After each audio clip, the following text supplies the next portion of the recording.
Hello बच्चों, क्या हालचाल सभी लोगों का। जल्दी से सभी लोग रेडी हो जाएं। आज हम लोग फ्रिक्शन अपने नए टॉपिक को स्टार्ट करेंगे, घर्षण यानी फ्रिक्शन। ठीक है।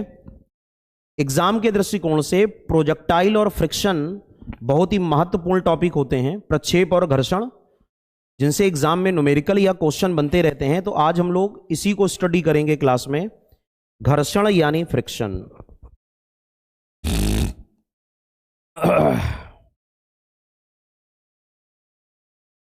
क्लियर हो गया। तो बच्चों, आज का हम लोगों का जो टॉपिक है वो रहेगा घर्षण यानी फ्रिक्शन।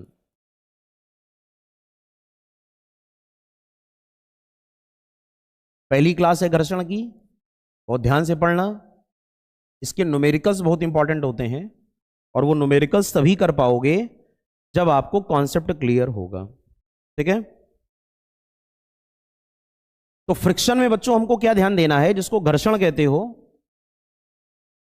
कि फ्रिक्शन एक प्रकार का ऐसा रिलेटिव फोर्स है, यानी सापेक्ष बल है, जो वस्तुओं की गति अवस्था में उत्पन्न होता है। ठीक है।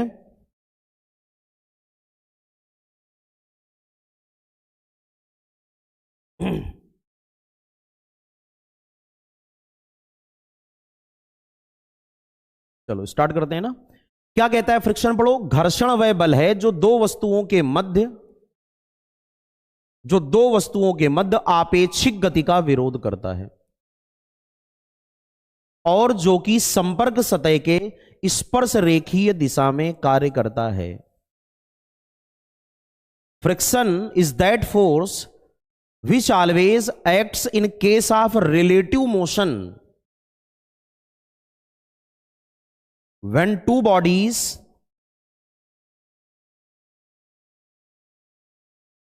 are in relative motion।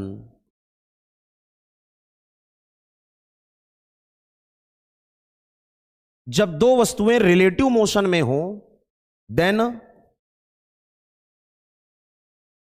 Friction opposes their motion.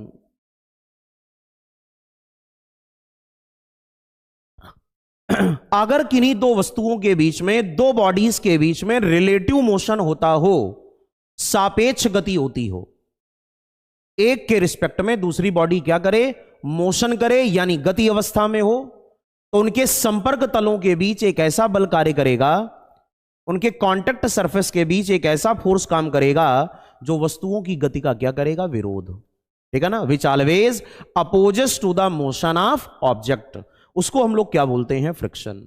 घर्षण एक प्रकार का ऐसा बल है जो दो वस्तुओं के बीच आपेक्षिक गति का विरोध करता है और जो संपर्क सतह के स्पर्श रेखीय दिशा में कार्य करता है। स्पर्श रेखी का मतलब जानते हो ना, टेंजेंशियल। स्पर्श रेखी का मतलब क्या होता है, टेंजेंशियल। नीरज पाल, समझ में आ गया बेटा।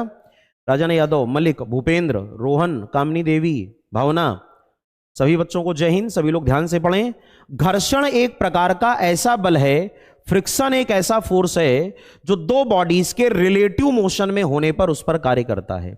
जैसे आप डायग्राम को देखें ध्यान से, यहां पर एक बॉडी हम लोगों ने रखी है, एक ऑब्जेक्ट, और ये जो ऑब्जेक्ट यहां पर रखी हुई है जिसका मास है m, इसका मास क्या है, m। इसको हम लोगों ने जब किसी दूसरी सतह पर रखा, क्लियर, नीचे वाली सरफेस पर हम लोगों ने m मास की बॉडी को रखा, तो नीचे वाला सरफेस ऊपर वाले सरफेस पर एक फ्रिक्शन लगाता है पीछे की ओर। देखो एक फ्रिक्शन ये दिया है ना, FBA, B के द्वारा A पर लगने वाला घर्षण है FBA, और जितना फ्रिक्शन BA पर लगाएगा उतना ही फ्रिक्शन A भी B पर लगाएगा, और उसकी डायरेक्शन कहां पर है, आगे की ओर। इसको बोलोगे FAB।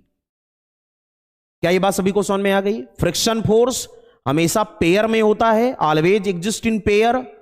अगर नीचे वाली वस्तु ऊपर वाली वस्तु पर फ्रिक्शन लगा रही है पीछे की ओर, तो ऊपर वाली वस्तु जो होगी वो नीचे वाली वस्तु पर या ऑब्जेक्ट पर फ्रिक्शन कहां लगाएगी, आगे की ओर। तो फ्रिक्शन कभी अकेला नहीं होता, not a single force. Friction is the pair force, ये पेयर में होता है, ये जोड़े में पाया जाता है। क्लियर। और ये ऐसा फोर्स होता है जो हमेशा रिलेटिव मोशन को अपोज करने के काम आता है। ये बात सभी को समझ में आ गई। ये सभी रिलेटिव मोशन को हमेशा अपोज करने के काम आता है, यानी विरोध करने के काम आता है। तो बच्चों यहां पर एफ ए बी और एफ बी ए का कॉन्सेप्ट आपको समझ में आ गया। जो एफ बी ए है वो है फोर्स यानी friction on b due to a, clear. और जो एफ ए बी है बच्चों, this is the friction force on a due to b. क्या ये बात सभी को समझ में आ गई? एफ ए बी क्या है? बी के द्वारा ए पर लगने वाला घर्षण। एफ ए बी क्या है? बी के द्वारा ए पर लगने वाला घर्षण। और एफ बी ए क्या है? ए के द्वारा बी पर लगने वाला घर्षण। और ये दोनों फ्रिक्शन फोर्स पेयर में होते हैं और डायरेक्शन में बच्चों अपोजिट होते हैं। इसको हम लोग इस प्रकार भी लिख सकते हैं, एफ ए बी बराबर माइनस एफ बी ए। सभी को इतनी बात क्लियर हो गई है? एफ ए बी बराबर माइनस का एफ बी ए। क्लियर हो गया? एफ ए बी का मतलब क्या हुआ? बी के द्वारा ए पर लगने वाला घर्षण। और एफ बी ए का मतलब क्या हुआ? ए से बी पर। और एफ बी ए का मतलब बी के द्वारा ए पर। Clear? F b a friction on b due to a, f a b friction on a due to b. यहां तक सभी को समझ में आ गया? तो घर्षण बल कैसा बल है? फिर से एक बार हम लोग इसको समझ लेते हैं। फ्रिक्शन फोर्स एक ऐसा फोर्स होता है जो दो बॉडीज के कांटेक्ट में आने पर, संपर्क में आने पर उनके मध्य कार्य करता है। ये जो ऊपर वाली बॉडी है ए और ये जो नीचे वाला सरफेस है बी, इन दोनों का ये जो सरफेस है ये आपस में कांटेक्ट में है और इनके बीच में होती है बच्चों इंटरलॉकिंग। तो कभी कोई पूछ दे घर्षण का प्रमुख कारण क्या है, तो घर्षण का प्रमुख कारण है दो सरफेसेस के बीच में होने वाली इंटरलॉकिंग। ए का नीचे वाला सरफेस और बी का ऊपर वाला सरफेस एक दूसरे के साथ इंटरलॉक होते हैं, इस प्रकार बंधे होते हैं। जो मॉलिक्यूल्स होते हैं ना, जो अणु होते हैं, वो एक दूसरे के साथ ऐसे ट्रैप होते हैं, ध्यान रखना, बंधे होते हैं। इसको बोलते हो इंटरलॉकिंग। आपने आरी देखी होगी, आरी के जो दांत होते हैं, है ना, लकड़ी काटने वाली आरी देखी है ना, उसके जो दांत होते हैं वो इस प्रकार होते हैं। या रंदा जो होता है लकड़ी रगड़ने वाला, उसमें ऐसे खांचे बने होते हैं ना, और जब वो लकड़ी पे चलता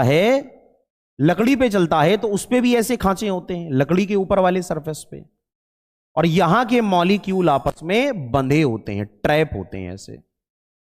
तो ये जो बीच का सरफेस हमने दिखाया है बेटा, इसी को बोलते हो इंटरलॉकिंग। ये इंटरलॉकिंग है। तो घर्षण क्यों उत्पन्न होता है? घर्षण उत्पन्न होने का कारण है दो सरफेसेस के बीच में होने वाली इंटरलॉकिंग।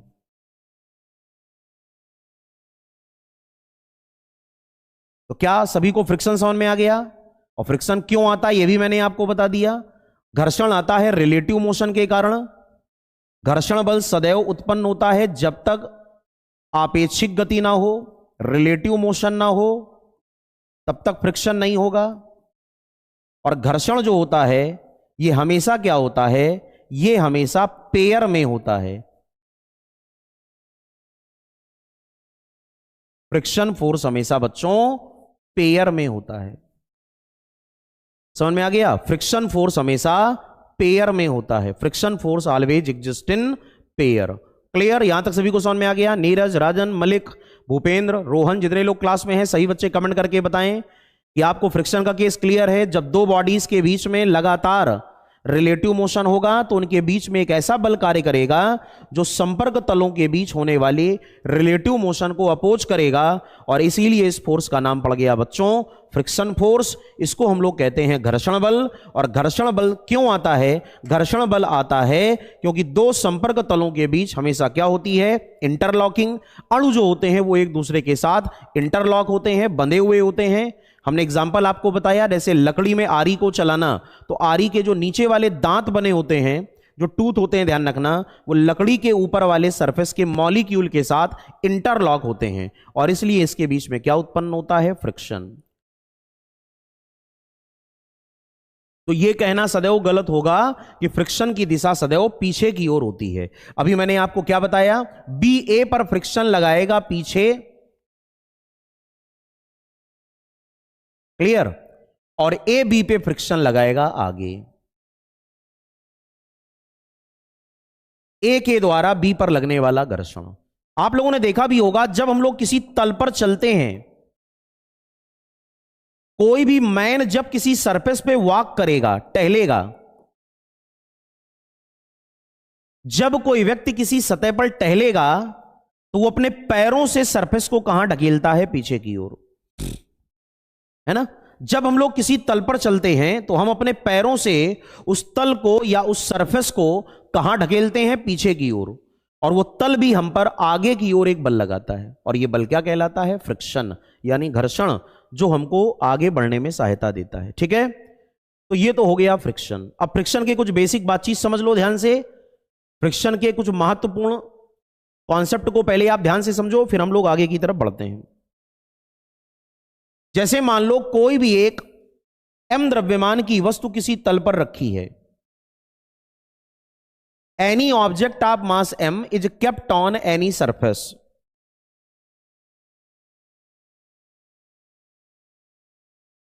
ठीक, और इस सरफेस पर जो, यानी इस ब्लॉक पर जो वेट है W बराबर mg, वो काम करता है डाउनवर्ड यानी नीचे की ओर, और ये सरफेस इस ब्लॉक पर एक फोर्स लगाता है, नॉर्मल फोर्स कैपिटल N, जिसकी डायरेक्शन है अपवर्ड यानी ऊपर की ओर। इतने बल किसी भी वस्तु पर कार्य करेंगे जब वो किसी तल पर रखी हुई है। अब अगर इस वस्तु को हम लोग बाह्य बल कैपिटल F से आगे की ओर खींचने का प्रयास करें तो इन दोनों सरफेसेस के बीच में एक फोर्स आ जाएगा, और इस फोर्स का नाम है फ्रिक्शन फोर्स। दोनों सतहों के बीच जो घर्षण कार्य करेगा वो है स्मॉल f। ये डायग्राम सबको समझ में आ गया? जो फ्रिक्शन होगा वो स्मॉल f होगा। क्लियर हो गया? और ये जो स्मॉल f घर्षण है, ये क्या करेगा? इन दोनों के बीच जो रिलेटिव मोशन है, जो सापेक्ष गति है, उसका विरोध करेगा। क्लियर? तो फ्रिक्शन के बारे में सबसे पहली बातचीत हमेशा याद कर लो कि जो घर्षण बल होता है, यानी जो फ्रिक्शन फोर्स होता है, it is always directly proportional to the normal reaction. यह अभिलंब प्रतिक्रिया के सदैव अनुक्रमानुपाती होता है। घर्षण बल सदैव अभिलंब प्रतिक्रिया के अनुक्रमानुपाती होता है। Frictional force is always directly proportional to the normal reaction. इसको कहते हो अभिलंब बल, या इसी को बोला जाता है अभिलंब प्रतिक्रिया, और ये तो जानते हो, इसको बोलते हो घर्षण बल। क्लियर? तो फार्मूला क्या बन के आ गया? घर्षण बल F proportional to capital N normal force, और जब प्रोपोर्शनलिटी का साइन हटाओगे बच्चों तो कांस्टेंट आएगा म्यू, और म्यू को हम लोग बोलते हैं घर्षण गुणांक, यानी कोफिशिएंट ऑफ फ्रिक्शन। हिंदी में क्या कहते हो? घर्षण गुणांक।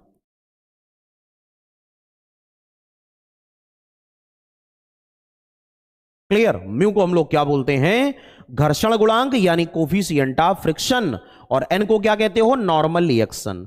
तो कभी भी आपसे पूछा जाए कि घर्षण का प्रमुख फार्मूला क्या है, what is the main formula of friction, तो हमेशा आप आंसर दोगे F is equal to mu n. F is equal to mu n. जो म्यू होता है बच्चों, यह डिपेंड करता है नेचर ऑफ सरफेस, सतह की प्रकृति पर। अगर कोई सरफेस चिकना है, स्मूथ सरफेस, चिकना तल, तो म्यू की वैल्यू होगी मिनिमम, और जब म्यू की वैल्यू मिनिमम तो फ्रिक्शन भी मिनिमम होगा। और अगर कोई सरफेस खुरदुरा है, रफ सरफेस, तो म्यू की वैल्यू होगी मैक्सिमम, तो फ्रिक्शन फोर्स भी कैसा होगा?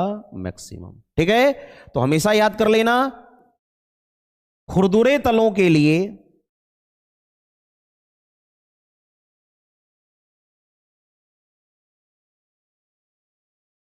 इसके लिए खुरदुरे तलों के लिए जो रफ सरफेस होते हैं, खुरदुरे तल, उनके लिए म्यू सदैव होता है अधिकतम, तो घर्षण भी अधिकतम होता है। और जो चिकने तल होते हैं जिनको स्मूथ सरफेस बोला जाता है,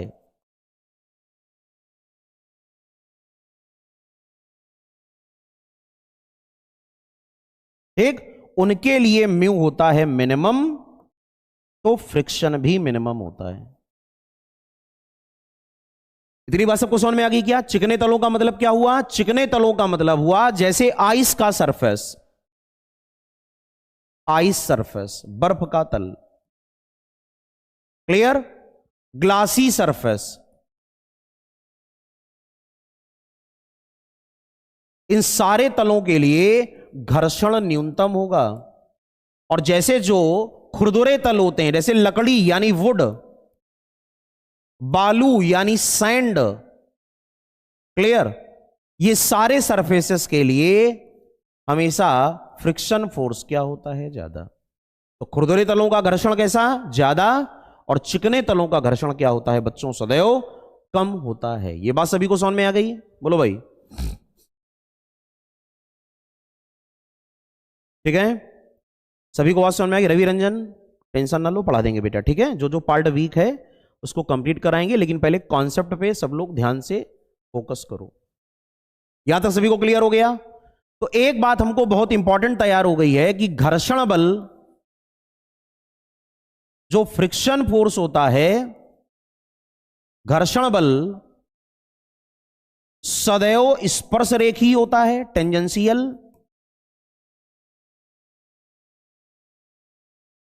दूसरी बात बच्चों हम लोगों को तैयार हो गई है कि जो घर्षण बल होता है, यानी जो फ्रिक्शन फोर्स होता है, यह संपर्क तलों की प्रकृति पर निर्भर करता है। Depends on nature of surface.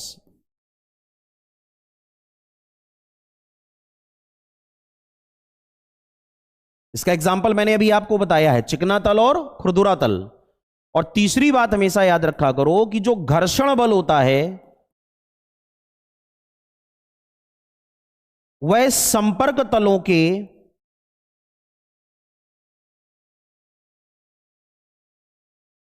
क्षेत्रफल पर अनिर्भर होता है, independent on area. Friction force is always independent on the area, independent on area, clear? और अगली बात तैयार कर लो, जो घर्षण बल होता है यह तलों के टेंपरेचर यानी ताप पर भी निर्भर करता है।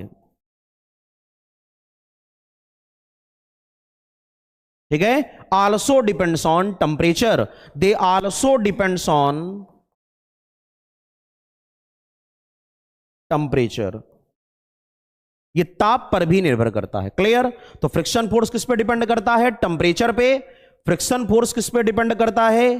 बोलो, नेचर ऑफ सरफेस पे। फ्रिक्शन फोर्स डिपेंड किस पर नहीं करता? तो फ्रिक्शन फोर्स कभी भी एरिया पे डिपेंड नहीं करता, इंडिपेंडेंट ऑन द एरिया। बोलो भाई सभी लोग, यहां तक क्लियर हो गया?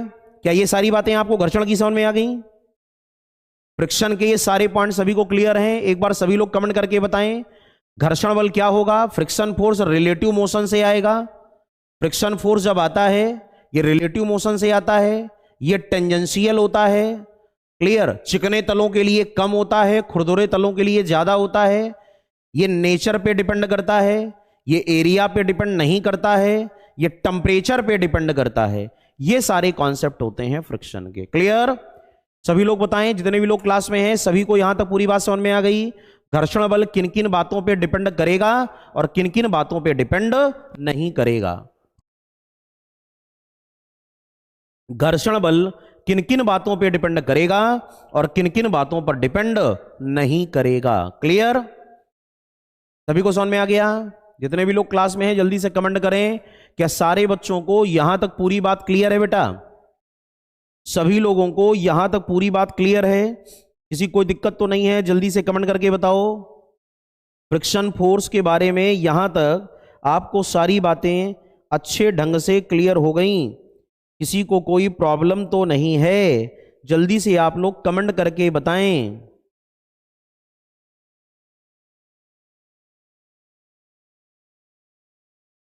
टेम्परेचर पे बेटा ऐसे डिपेंड करता है, अगर किसी सतह का ताप बढ़ा दो तो ताप बढ़ने पर जो इंटरलॉकिंग होती है वो वीक हो जाती है। Clear Ravi Ranjan?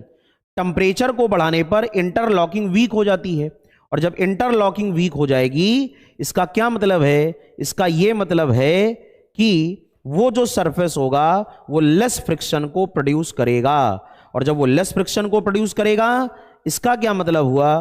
Friction force reduce हो जाएगा, यानी घर्षण बल पहले की तुलना में और घट जाएगा। यहां तक सभी को पूरी बात समझ में आ गई? फ्रिक्शन फोर्स क्या होगा? रिड्यूस होगा, यानी घर्षण बल पहले की तुलना में और कम हो जाएगा। और टेम्परेचर अगर कम होगा तो क्या होगा बोलो? टेम्परेचर कम होने पर इंटरलॉकिंग और टाइट हो जाएगी। जैसे आप लोगों ने देखा होगा सर्दी के दिनों में जो नट बोल्ट होते हैं मशीन के, उनको खोलना आसान नहीं होता है। ध्यान है ना? मशीन के जो पुर्जे होते हैं उनको अगर हम लोग सर्दी के दिनों में खोलने का प्रयास करें, ध्यान रखना, तो वो आसानी से नहीं खुलते हैं। चिकने तलों के लिए बेटा घर्षण ज्यादा नहीं होता है, ध्यान रखना, चिकने तलों के लिए फ्रिक्शन कम होता है, तभी तो हमारे पैरों को पर्याप्त बल नहीं मिल पाता और हम चलने की बजाय फिसलने लगते हैं। ठीक है? इसी प्रकार खुरदुरे तलों के लिए फ्रिक्शन की वैल्यू ज्यादा होती है। यही कारण है हमारे पैरों पर बहुत ज्यादा अभिलंब बल कार्य करता है, इसलिए भी हम नहीं चल पाते। तो घर्षण एक आवश्यकता भी है, घर्षण एक बुराई भी है। क्लियर? बिना फ्रिक्शन के भी हम नहीं चल सकते, और ज्यादा फ्रिक्शन होगा तो भी हम लोग नहीं चल सकते। क्लियर? पढ़ो ध्यान से। घर्षण के नियम, इनको बोलते हो लॉज ऑफ फ्रिक्शन। घर्षण के नियम यानी लॉज ऑफ फ्रिक्शन। नंबर 1, सीमांत घर्षण बल की दिशा उस दिशा के विपरीत होती है जिस दिशा में वस्तु गति करने की प्रवृत्ति होती है। सीमांत हटाओ, हर फ्रिक्शन वही है। Direction of friction force, direction of friction is always opposite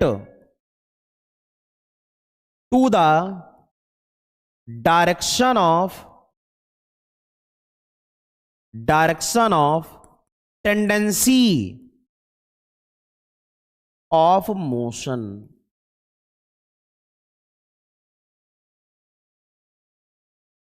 जिस डायरेक्शन में वस्तु के चलने की टेंडेंसी होती है उसके हमेशा अगेंस्ट फ्रिक्शन काम करता है। क्लियर? सभी को समझ में आ गया? दूसरी बात, घर्षण बल सदैव दो वस्तुओं के कांटेक्ट सरफेस के टेंजेंशियल होता है, ये तो जानते हो। Friction force is always tangential to the contact surfaces. सीमांत घर्षण बल का मान अभिलंब प्रतिक्रिया के समानुपाती, अभी हम लोगों ने पढ़ा है। फ्रिक्शनल फोर्स, सब कुछ पढ़ा दिया तुमको हमने पहले ही, is directly proportional to the normal reaction force. दो सतहों के बीच लगने वाला लिमिटिंग फ्रिक्शन वस्तुओं की संपर्क सतह के एरिया पर डिपेंड नहीं करता, अभी हम लोगों ने पढ़ा है, इंडिपेंडेंट ऑन द एरिया। कोई नई बात नहीं। क्यों भाई? फ्रिक्शन कभी एरिया पे डिपेंड नहीं करता। सीमांत घर्षण बल का मान संपर्क तलों की प्रकृति पर निर्भर करता है। It depends on nature of surface. ये तो सारी चीजें मैंने आपको डिस्कस कर दी हैं, कोई नई बात नहीं है। क्यों भाई? सभी लोग पढ़ लो, बताओ कोई दिक्कत हो तो। ये सारी चीजें मैंने भी आपको बता दी हैं, कोई दिक्कत आपको नहीं होनी चाहिए, फटाफट। हाँ बेटा इंग्लिश में बता तो दिया राजन यादव, हर चीज इंग्लिश में मैंने बताई है ना। Direction of friction force is always opposite to the direction of tendency of motion. Frictional force is always tangential to the contact surface. Friction force is always proportional to the normal reaction. Friction force is independent on the contact area, सब बता दिया। और friction force depends on the nature of surface. कुछ नया नहीं है, जो मैंने अभी पिछली स्लाइड में बताया है बेटा वही सब दिया है, ठीक है। सभी को समझ में आ गई पूरी बात यहां तक? जल्दी से कमेंट करो, क्या सभी को यहां तक पूरी बात क्लियर है? किसी को कोई दिक्कत तो नहीं है? एक बार रिवीजन कर लेना और अच्छे ढंग से आपको समझ में आ जाएगा। यहां तक सभी को पूरी बात समझ में आ गई? बोलो भाई। चलो अब हम लोग आगे बढ़ते हैं। घर्षण के प्रकार यानी टाइप्स ऑफ फ्रिक्शन। फ्रिक्शन का बच्चों पहला टाइप आता है स्थैतिक घर्षण, जिसको हम लोग बोलते हैं स्टैटिक फ्रिक्शन। दूसरा टाइप आता है सीमांत घर्षण, जिसको हम लोग बोलते हैं लिमिटिंग फ्रिक्शन। तीसरा आता है बच्चों गतिक घर्षण, जिसको हम लोग बोलते हैं काइनेटिक फ्रिक्शन। अगला आता है सर्पी घर्षण, जिसको हम लोग बोलते हैं स्लाइडिंग फ्रिक्शन। अगला आता है लोटनिक घर्षण, जिसको हम लोग बोलते हैं रोलिंग फ्रिक्शन। तो इतने प्रकार के फ्रिक्शन हमारे कोर्स में हैं, जो हम सभी लोगों को बारी बारी से स्टडी करना है, ठीक है। ये सारे फ्रिक्शन हम लोगों को बारी बारी से पढ़ना है। पहला फ्रिक्शन कौन सा है? पहला फ्रिक्शन है बच्चों स्टैटिक फ्रिक्शन यानी स्थैतिक घर्षण। तो चलो नया पेज लेते हैं और हम लोग आगे की तरफ बढ़ते हैं। Static friction. स्टैटिक फ्रिक्शन देखो,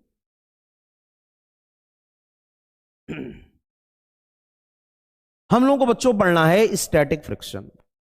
ध्यान से आप डायग्राम को देखें।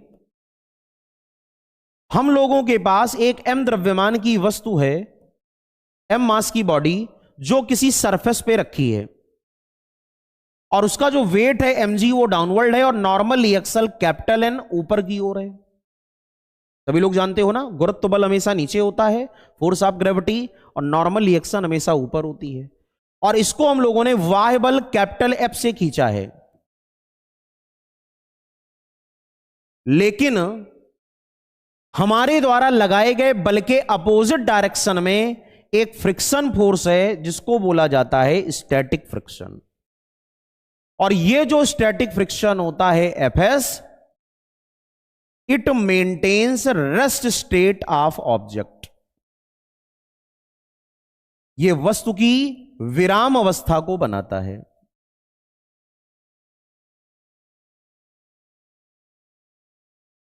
तो जो स्थैतिक घर्षण होता है, स्टैटिक फ्रिक्शन,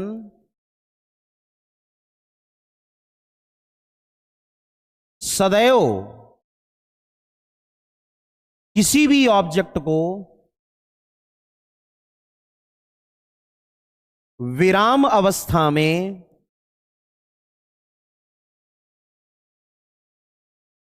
बनाए रखने का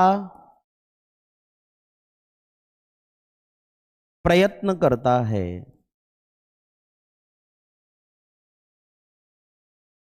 यह बात सभी लोगों को अच्छी तरह याद होनी चाहिए। स्टैटिक फ्रिक्शन का मेन कार्य क्या होता है? Static friction always maintains rest state of the object. Clear? अगर कोई वस्तु किसी तल पर रखी है और उसको चलाने का हम लोगों ने प्रयास किया है, तो जो स्टैटिक फ्रिक्शन होता है, यह बॉडी को सदैव या ऑब्जेक्ट को सदैव रेस्ट में मेंटेन रखने का प्रयास करता है। यह चाहता है कि वस्तु ना चले और वस्तु विरामावस्था में बनी रहे। यह जो फ्रिक्शन होता है Fs, यह नॉर्मल रिएक्शन के प्रोपोर्शनल होता है, कोई नई बात नहीं। और यह जो फ्रिक्शन होता है, यह म्यूएस एन के बराबर होता है, और इसी फ्रिक्शन को हम लोग बोलते हैं म्यूएस mg। तो याद कर लो, स्टैटिक फ्रिक्शन का मेन फार्मूला होता है Fs बराबर म्यूएस n, और इसी को बोलते हो Fs बराबर म्यूएस mg। यहां पर बच्चों म्यूएस को बोला जाता है स्थैतिक घर्षण गुणांक।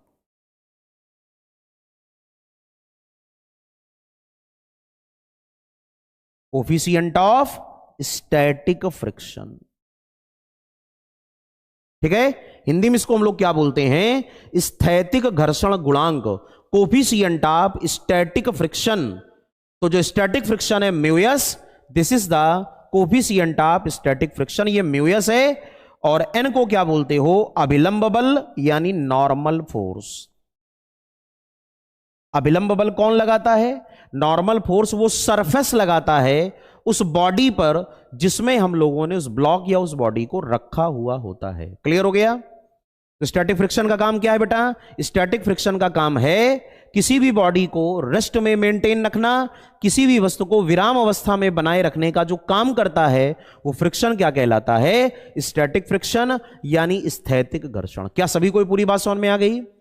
जल्दी से एक बार कमेंट करके सभी लोग बताएं, स्थैतिक जो घर्षण है स्टैटिक फ्रिक्शन, उसका पूरा कॉन्सेप्ट बेटा आपको क्लियर हो गया। स्टैटिक फ्रिक्शन का काम क्या है, किसी भी बॉडी को रेस्ट स्टेट में मेंटेन रखना, किसी भी वस्तु को विराम अवस्था में बनाए रखने का जो प्रयास करता है, ऐसे घर्षण को हम लोग क्या बोलते हैं, बोलो स्टैटिक फ्रिक्शन। क्लियर हो गया, बहुत अच्छी बात। अब हम लोग आ गए बच्चों लिमिटिंग फ्रिक्शन में। कौन सा फ्रिक्शन, लिमिटिंग फ्रिक्शन, जिसको कहते हो सीमांत घर्षण बल।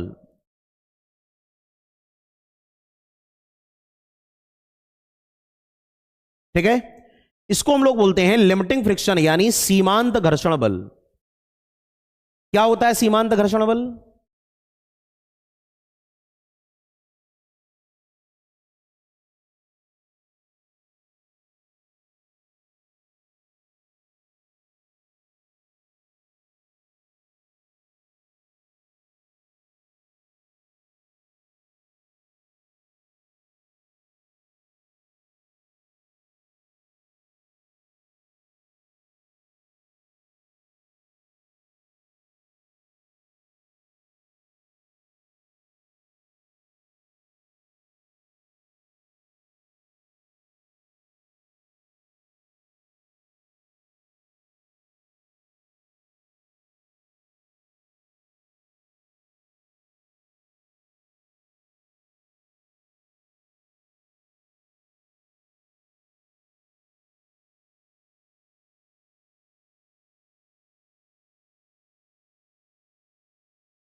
सभी को यहां तक पूरी बात समझ में आ गई क्या?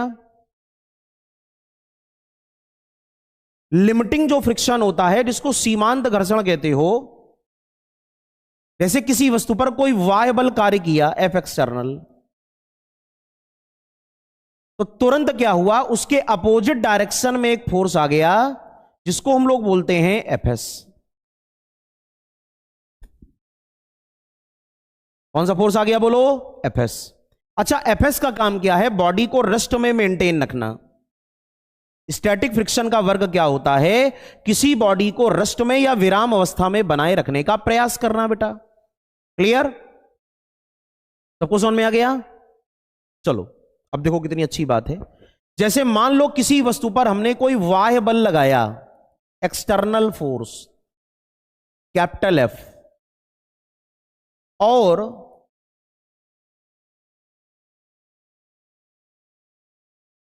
जो स्टैटिक फ्रिक्शन है वो एफएस है।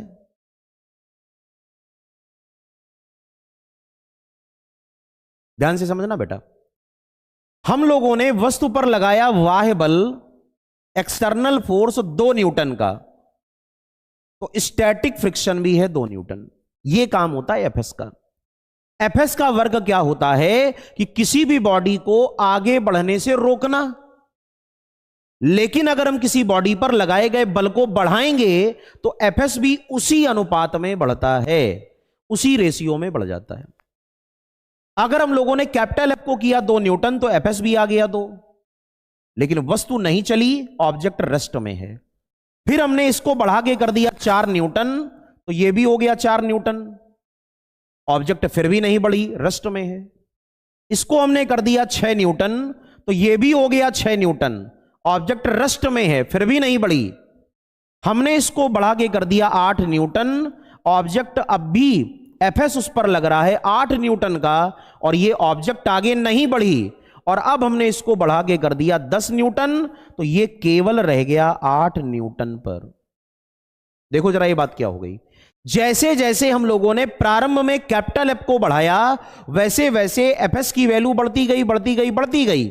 लेकिन जब एक ऐसी स्थिति आई कि हम लोगों ने वाय बल को किया 10 न्यूटन, तो बच्चों एफएस की वैल्यू बढ़ने के बजाय एफएस की वैल्यू 8 न्यूटन पर ही रह गई, वो आगे की ओर नहीं बढ़ी।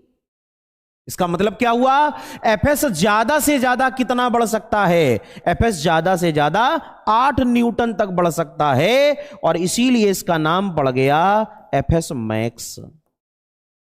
और इसको हम लोग बोलते हैं सीमांत घर्षण, यानी लिमिटिंग फ्रिक्शन। बोलो भाई, सभी को यहां तक समझ में आ गया सीमांत घर्षण क्या है?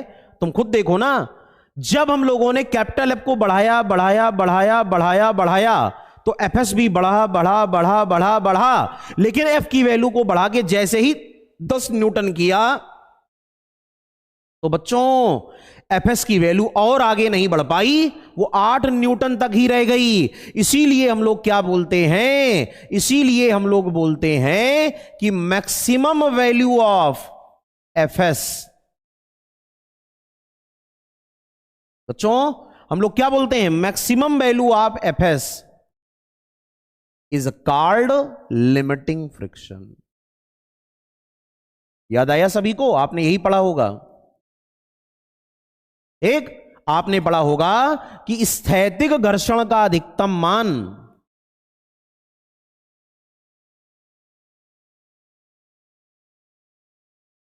स्थैतिक घर्षण का अधिकतम मान बच्चों सीमांत घर्षण कहलाता है।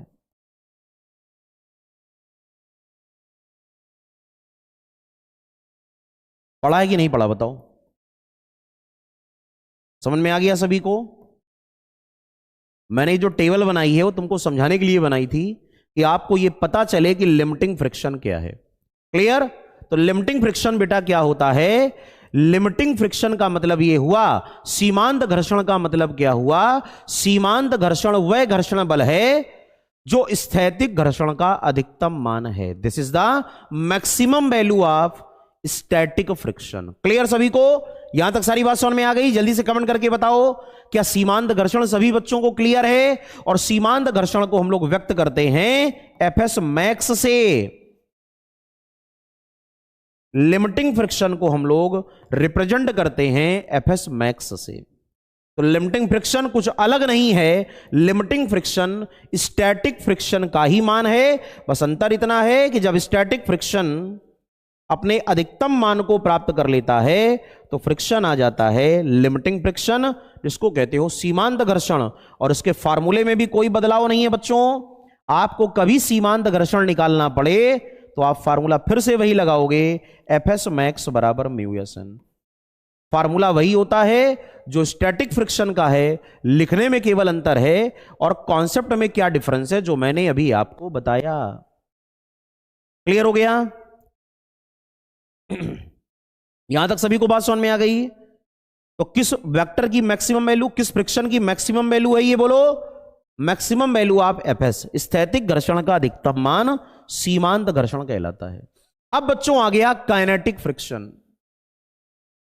काइनेटिक फ्रिक्शन को हम लोग बोलते हैं गतिक घर्षण बल।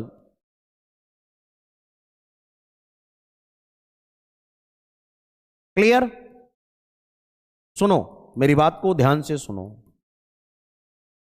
जैसे एम मास की किसी बॉडी को हम लोगों ने किसी सरफेस पे रखा, तो नीचे की ओर फोर्स है mg और ऊपर की ओर है नॉर्मल रिएक्शन n, और आपने फोर्स लगाया एफ एक्सटर्नल और पीछे की ओर आ गया एफएस मैक्स। ये डायग्राम सबको समझ में आ गया? एफएस मैक्स का मतलब क्या हुआ? एफएस मैक्स का मतलब हुआ यहां तक वस्तु रुकी रहेगी जब तक इस पर इतना फोर्स काम करेगा।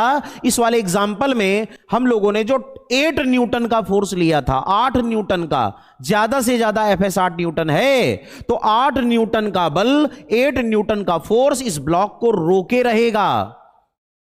ठीक है, लेकिन अब अगर हम फोर्स को और आगे बढ़ाएं तो ये बॉडी मोशन में आ जाएगी और ये इसको नहीं रोक पाएगा। क्लियर? तो जब वस्तु पर वाय बल को बढ़ाते हो तो एफएस की वैल्यू बढ़ते बढ़ते मैक्सिमम हो जाती है। फिर अगर उसके आगे आप वाय बल को और बढ़ाओ तो एफएस की वैल्यू बढ़ती नहीं है, कम होती है। और अब ऐसा फ्रिक्शन कहलाता है काइनेटिक फ्रिक्शन, यानी गतिक घर्षण। समझ में आया? जब कोई वस्तु गति अवस्था में हो, when object is in motion state, then friction is called kinetic friction.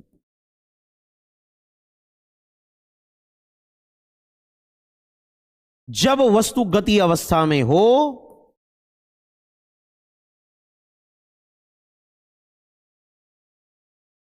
तब उस पर लगने वाला घर्षण गतिक घर्षण कहलाता है।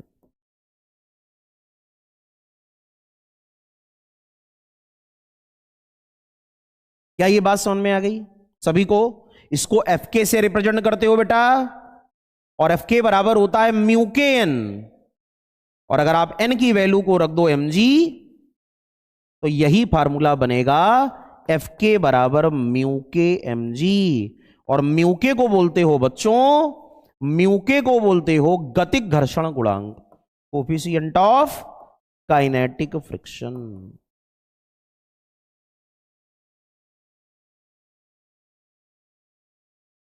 क्या ये बात सभी को समझ में आ गई? बोलो भाई। कोफिशिएंट ऑफ काइनेटिक फ्रिक्शन यानी गतिक घर्षण गुणांक, यहां तक सभी को क्लियर हो गया?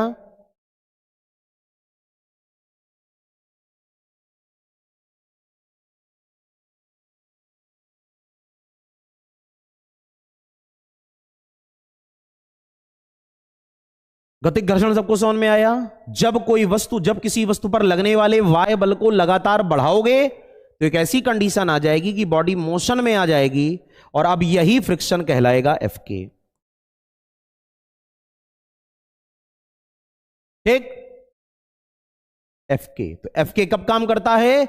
जब कोई बॉडी मोशन में हो यानी गति में हो। क्लियर हो गया? बोलो भाई, सभी लोग कमेंट करो, जितने भी लोग क्लास में हो। गतिक घर्षण सबको समझ में आया?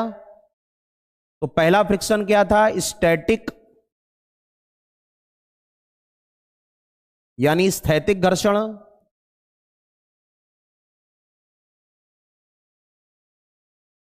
दूसरा फ्रिक्शन क्या था? लिमिटिंग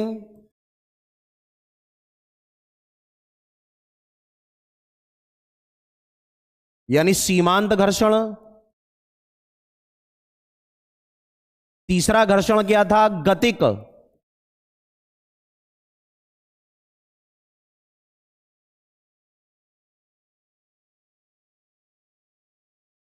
मतलब तीनों का आपको समझ में आ गया है। जब तक कोई बॉडी रेस्ट में है तो एफएस, चलने वाली है तो सीमांत यानी एफएस मैक्स, और चल रही है तो एफके। बोलो भाई, समरी क्लियर हो गई पूरी? तीनों घर्षण तुमको समझ में आ गए? अगर कोई बॉडी रेस्ट में है, अगर कोई वस्तु विराम अवस्था में है तो फ्रिक्शन क्या कहलाएगा? एफएस। अगर कोई बॉडी चलने वाली अवस्था में है तो फ्रिक्शन क्या कहलाएगा? FS max. और अगर कोई बॉडी चल रही है तो फ्रिक्शन क्या कहलाएगा? एफके। सबसे महत्वपूर्ण और उपयोगी बात तैयार कर लो, इंपॉर्टेंट फैक्ट।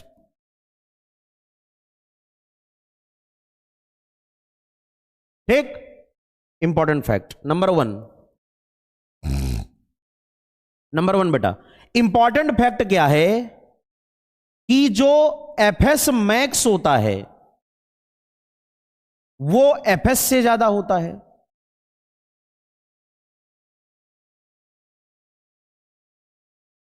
ठीक,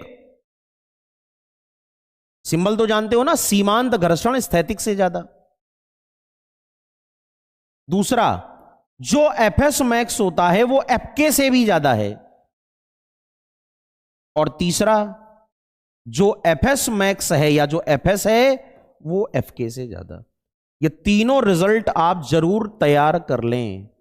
सबसे बड़ा अगर कोई फ्रिक्शन है तो वो लिमिटिंग है। इसका सही ऑर्डर क्या होगा? पेपर का क्वेश्चन का आंसर है, पहला आंसर होगा बेटा सीमांत घर्षण, फिर आंसर होगा स्टैटिक फ्रिक्शन, और फिर आंसर होगा काइनेटिक फ्रिक्शन। इसका ये क्रम सभी लोग याद कर लो। याद कर लोगे? क्या याद करना है? सबसे ज्यादा एफएस मैक्स, फिर एफएस, और फिर बच्चों एफके। याद हो जाएगा ना? और क्या याद करना है बेटा? और याद करना है mu S is greater than mu के, मोस्ट इंपॉर्टेंट। ठीक है? और क्या याद रखना है? कभी रिलेशन पूछा जाए कि सही विकल्प बताओ, what is the correct relationship between mu S and mu के, तो बच्चों आपका आंसर होगा म्यू एस अपॉन म्यू के इज ग्रेटर देन 1। बताएंगे बेटा स्लाइडिंग फ्रिक्शन। पहले तीनों समझो, स्लाइडिंग तो सिंपल है, पहले इन तीनों को समझो जिससे एग्जाम में क्वेश्चन आते हैं। क्या ये बात समझ में आई? जल्दी से कमेंट करो, क्या ये बात सभी को समझ में आई भैया? नोट्स बना के याद कर लेना, ठीक है? क्या ये बात सभी को समझ में आई? जितने भी लोग क्लास में हैं जल्दी से कमेंट करें। तीनों फ्रिक्शन में कोई दिक्कत तो नहीं है? तीनों घर्षण में कोई समस्या तो नहीं है? स्टैटिक फ्रिक्शन, लिमिटिंग फ्रिक्शन और काइनेटिक। जब तक कोई बॉडी रेस्ट में है तो स्टैटिक फ्रिक्शन, बॉडी चलने वाली है तो लिमिटिंग फ्रिक्शन, और चल दी तो काइनेटिक फ्रिक्शन। वस्तु विराम में है तो स्थैतिक घर्षण, गति की अवस्था में आने वाली है तो सीमांत घर्षण, और गति में आ गई तो, चलने लगी तो गतिक घर्षण। कोई कार रुकी है तो स्टैटिक फ्रिक्शन, कार चलने वाली है तो लिमिटिंग फ्रिक्शन, और कार चल रही है तो फ्रिक्शन क्या कहलाएगा बोलो? काइनेटिक यानी गतिक। किसी वस्तु पर जितना ज्यादा फोर्स या बल हमको लगाना पड़ता है उसको रेस्ट से मोशन में लाने के लिए उतना ज्यादा फोर्स हमको नहीं लगाना पड़ता है उसे मोशन में बनाए रखने के लिए। तो सबसे ज्यादा बल हमको कब आवश्यक होता है? जब किसी वस्तु को विराम से गति अवस्था में लाना हो, तो हमें अधिकतम बल की आवश्यकता है। We required a large force to given any object when it comes from rest to motion।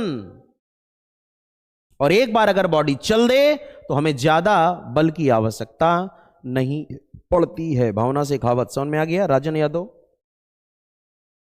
बोलो भाई, कॉन्सेप्ट कैसे लग रहे हैं? पढ़ने में अच्छे लग रहे हैं कि नहीं लग रहे हैं? बताओ। ये तो नहीं लग रहा हो कि लग रहा है आपको कि आप रट रहे हो? जितना हमसे हो सकता है उतना अच्छे ढंग से तुमको समझाने का प्रयास कर रहे हैं जिससे कोई दिक्कत ना हो, और साथ साथ एग्जाम के क्वेश्चंस भी बताते चल रहे हैं जिससे आपको कोई समस्या ना हो। ठीक है बेटा? बस पढ़ने में मन लगाओ, चीजों को क्लियर करो, और ध्यान से अच्छी तरह हर टॉपिक को और हर क्लास को अटेंड किया करो। लाइव क्लास पढ़ने से बहुत बेनिफिट होता है, ये बात तुमको हमने कई बार क्लास में बताई है बेटा। सारी बात समझ में आ गई क्या? यहां तक सभी को क्लियर है? यहां तक सभी को पूरी बात समझ में आ गई? बहुत अच्छी बात, थैंक यू। अब देखो आगे की तरफ, जैसे अगला फ्रिक्शन आया जिसको हम लोग बोलते हैं स्लाइडिंग फ्रिक्शन। सर्पी घर्षण हिंदी में बोला जाता है।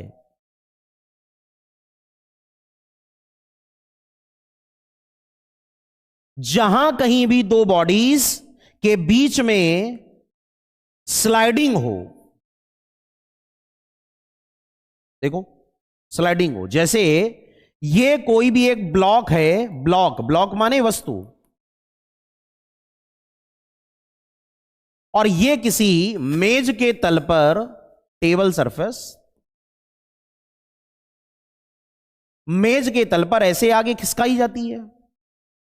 तो जब ये ब्लॉक इस मेज के तल पर आगे खिसकाया जाता है, सरकता है, खिसकता है, तो इन दोनों के बीच जो फ्रिक्शन आता है बच्चों, वो फ्रिक्शन क्या कहलाता है? Sliding friction. यहां पर देखो जो गति हो रही है, जो रिलेटिव मोशन हो रहा है, वो ड्यू टू स्लाइडिंग हो रहा है, स्लाइडिंग। क्लियर? इसीलिए हम लोग क्या बोलते हैं,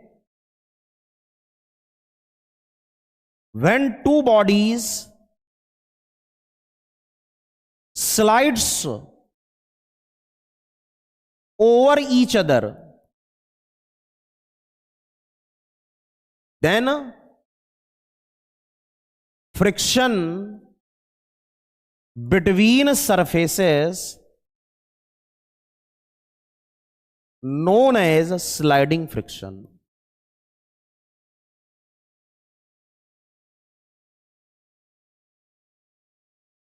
क्लियर? जब वस्तुएं खिसक कर गति करती हैं,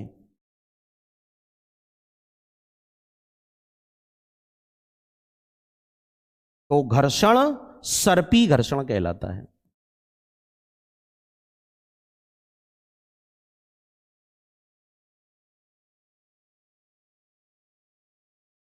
समझ में आ गया सभी को? स्लाइडिंग फ्रिक्शन, जैसे घरों में आपने अलमारी को खिसकाया होगा, है ना, बेड को खिसकाया होगा, किसी वस्तु को खिसका के अपने रूम में या कमरे में एक जगह से दूसरी जगह पर पहुंचाया होगा।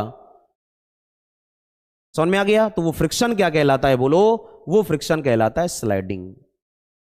Thank you Rajan Babu, sir पूरा माइंड में छप रहा है, बहुत अच्छे ढंग से छपेगा, टेंशन ना लो, ठीक है। कॉन्सेप्ट में और न्यूमेरिकल में तुमको कोई दिक्कत नहीं आ सकती है, जितना हम पढ़ा देंगे उसमें। जब वस्तुएं खिसक कर गति करती हैं तो फ्रिक्शन कहलाता है स्लाइडिंग। एक सबसे महत्वपूर्ण बात सब लोग तैयार कर लो कि स्लाइडिंग फ्रिक्शन में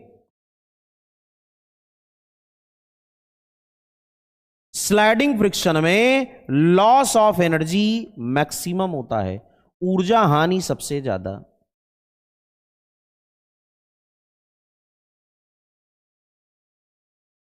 किस घर्षण में ऊर्जा हानि सबसे ज्यादा है? तो आंसर है स्लाइडिंग फ्रिक्शन। वस्तुओं को खिसकाने में हमें बहुत ज्यादा बल की बेटा आवश्यकता पड़ती है, किसी वस्तु को खिसकाने में बहुत ज्यादा वर्क की आवश्यकता होती है, इसीलिए स्लाइडिंग फ्रिक्शन में एनर्जी का लॉस भी क्या होता है? ज्यादा। साइकिल चलाते समय अगर ब्रेक लगाओ तो साइकिल में कौन सा फ्रिक्शन आ जाता है? स्लाइडिंग। बर्फ में चलते समय जब फिसल जाते हो तो कौन सा फ्रिक्शन आता है? स्लाइडिंग। समझ में आया? स्लाइडिंग। रंधे के द्वारा, देखा होगा, मशीन के द्वारा या कटर के द्वारा लकड़ी को छीलना, कौन सा फ्रिक्शन होता है? स्लाइडिंग। शार्पनर देखा होगा, कटर जिसको कहते हो, उसमें पेंसिल को छीलना क्या है? स्लाइडिंग। ये सारे एग्जाम्पल किसके होते हैं? बोलो, स्लाइडिंग फ्रिक्शन के होते हैं। सभी को पूरी बात समझ में आ रही है? सभी को पूरी बात समझ में आ रही है? और दूसरा फ्रिक्शन होता है रोलिंग, इसको कहते हो लोटनिक घर्षण। जब कोई वस्तु किसी सतह पर लुढ़क कर चलती है,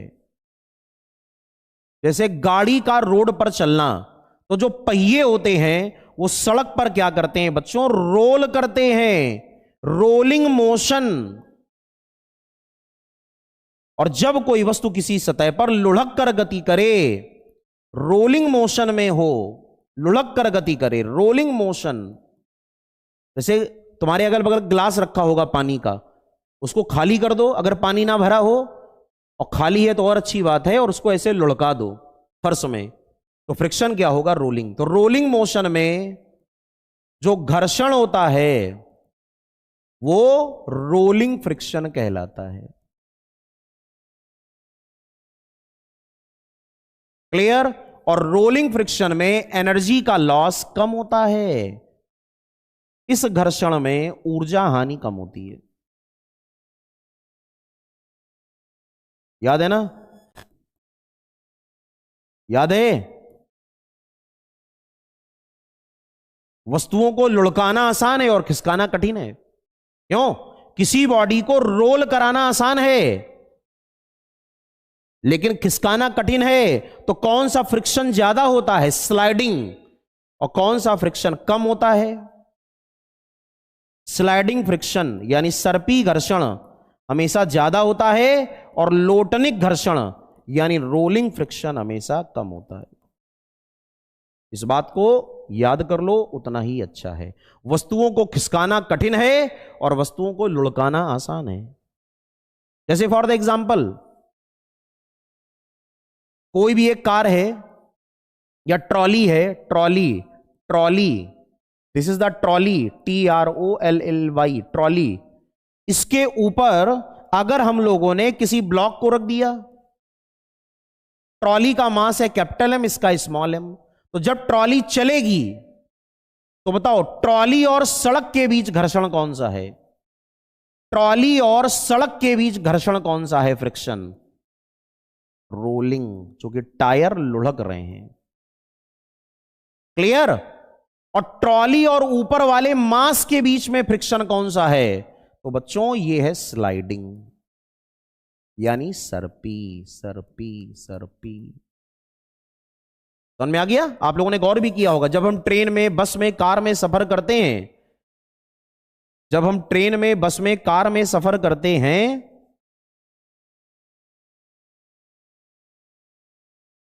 ट्रेन गाड़ी, श्यामलाल खड़े हैं सारे, ठीक है? श्यामलाल, सारे श्यामलाल रामलाल खड़े हैं। जब हम किसी ट्रॉली में या बस में या कार में सफर करते हैं तो ध्यान रखना, जब ये कार या ट्रेन जब आगे मोशन करती है तो हमारे पैरों और इस गाड़ी के बीच जो फ्रिक्शन होता है वो स्लाइडिंग फ्रिक्शन ही होता है। लेकिन टायरों और सड़क के बीच जो फ्रिक्शन होता है बच्चों, वो रोलिंग फ्रिक्शन होता है। यहां तक सभी को पूरी बात समझ में आ गई? कमेंट करके बताओ फटाफट। घोड़ा गाड़ी वाला प्रश्न मेरे पेपर में आया था बेटा, बहुत इंपॉर्टेंट है। घोड़ा गाड़ी का जो प्रश्न है वो बहुत इंपॉर्टेंट है। क्लियर? सभी लोग क्लियर करें।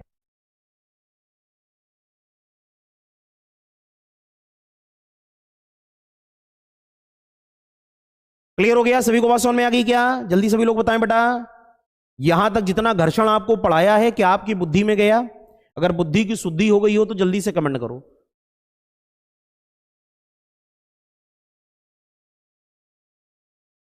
सभी को समझ में आ गया बेटा? तो आज हम लोग फ्रिक्शन को यहीं तक रखते हैं, कल फ्रिक्शन वाली क्लास को आगे कंटिन्यू करेंगे। और आज हम लोगों ने फ्रिक्शन के सारे पार्ट कवर कर लिए। आज हम लोगों ने फ्रिक्शन के सारे पार्ट कवर कर लिए हैं। सबसे पहले फ्रिक्शन का इंट्रोडक्शन हम लोगों ने पढ़ा था, याद है? सबसे पहले फ्रिक्शन का इंट्रोडक्शन हम लोगों ने पढ़ा था, तुम्हारे सामने है। ये सारे नोट्स तुमको मिल जाएंगे टेलीग्राम में। ये मैंने बताया कैसे ये इंटरलॉकिंग के कारण आता है। फिर हम लोगों ने क्या पढ़ा? फ्रिक्शन फोर्स किन किन बातों पे डिपेंड करेगा, किन पे नहीं करेगा, चिकना तल, खुरदुरा तल। फिर हम लोगों ने क्या पढ़ लिया? इनके सारे कंडीशंस पढ़नी। घर्षण बल एक असंरक्षी बल होता है, इसको भी याद कर लो, इसको भी याद कर लो, छूट गया है। फ्रिक्शन फोर्स यानी घर्षण बल असंरक्षी बल है। एग्जाम में कई बार आया है, नॉन कंजर्वेटिव।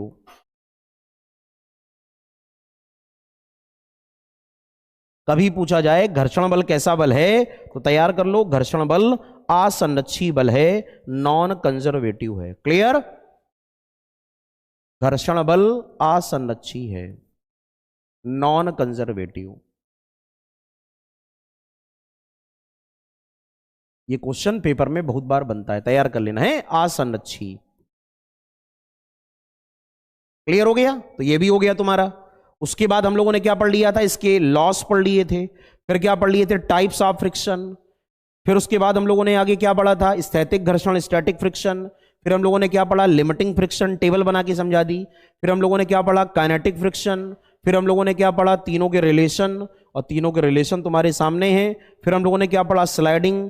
फिर हम लोगों ने क्या पढ़ा? रोलिंग। और फिर हमने दोनों में तुलना करके बता दी एग्जाम्पल। और यहां से क्लास का हो गया आज एंड। कल हम लोग इसकी सेकंड क्लास को अटेंड करेंगे, जिसमें हम लोग न्यूमेरिकल्स को भी साथ साथ लगाएंगे। ठीक है, तो बच्चों आज वाली क्लास को हम लोग यहीं पर एंड करते हैं। कल वाली क्लास में हम लोग फिर से मिलते हैं। तब तक के लिए सिलेबस का रिवीजन करो, और हां, जो लोग रिकॉर्डेड क्लास देख रहे हैं, आप लोग लाइव सेशन को अटेंड किया करो, जिससे आप फिजिक्स की तैयारी अच्छे ढंग से कर पाओ, और जो आपको ना आए आप पूछो। ठीक है, और शाम को 6:30 बजे जो यूट्यूब का लाइव सेशन चल रहा है उसको भी जरूर अटेंड करो, जिससे सेकंड पार्ट की भी तुम्हारी तैयारी होती रहे। तो मॉर्निंग में ऐप में फर्स्ट वाला पार्ट और इवनिंग में सेकंड पार्ट, दोनों आपके एक साथ चलते रहेंगे और तुम्हें कोई टेंशन लेने की जरूरत नहीं है। ठीक है बच्चों, तो कल फिर मिलते हैं। तब तक के लिए जय हिंद, जय भारत।